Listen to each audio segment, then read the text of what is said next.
Hi, my name is Ashlyn, and my inquiry question is, what will be the effect of the legalization of marijuana in terms of patients, the economy, and violence around drugs?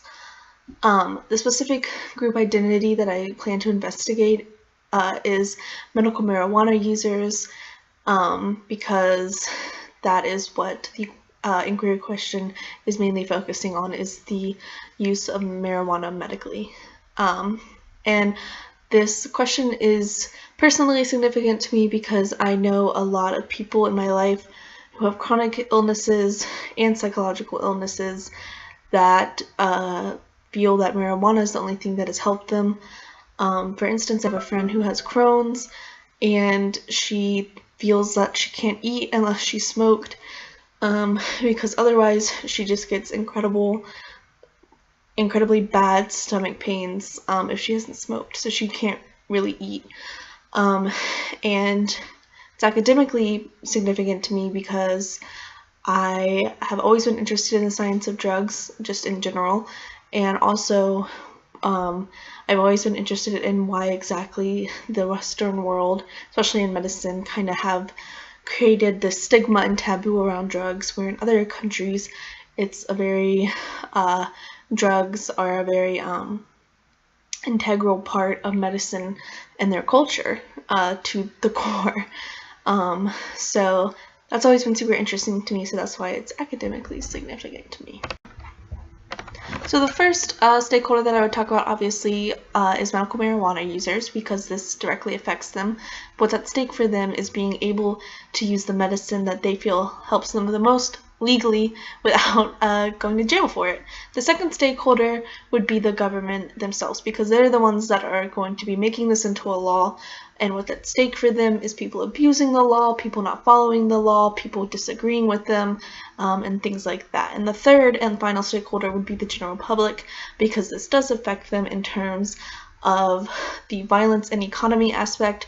What will this do for our economy? Will this increase or decrease violence, and things like that? Okay, so for my sources, the first one that I'm going to be looking at is a documentary called The Scientist Medical Marijuana Documentary. It's an hour long, and it follows the story of a Nobel Prize nominee, Dr. Mekalam. He was a child of the Holocaust, and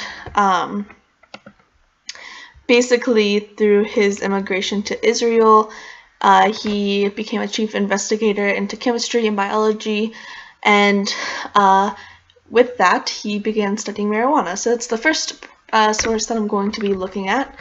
The second source that I'm going to be looking at is the story of the Hyde family, who have a toddler who is battling cancer, and his father gave him medical marijuana to help him.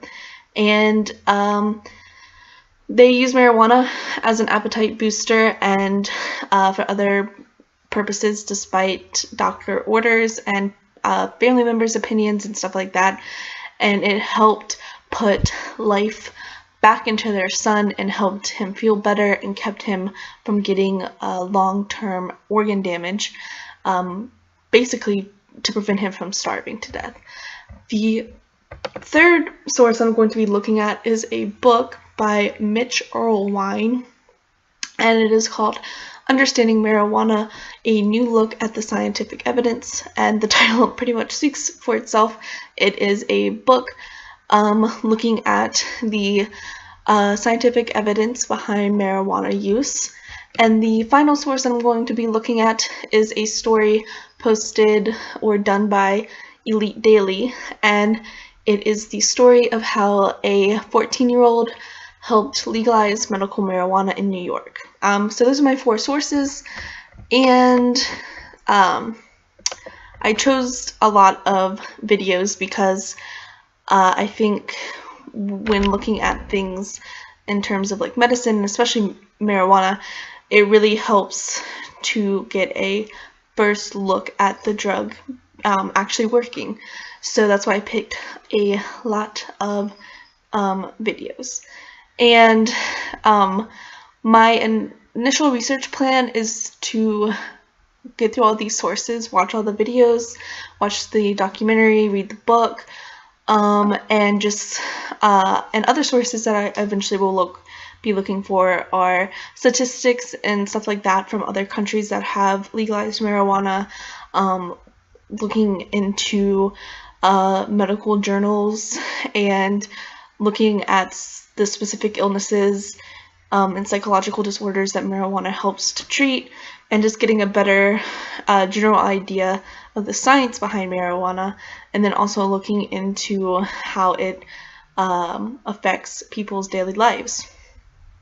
And so that's my initial plan, is to just get through all of these sources, get a better understanding of my subject, because although I know some stuff about medical marijuana and I've seen the effects firsthand, I don't know everything, and I definitely don't know anything about it from an economical standpoint and whatnot.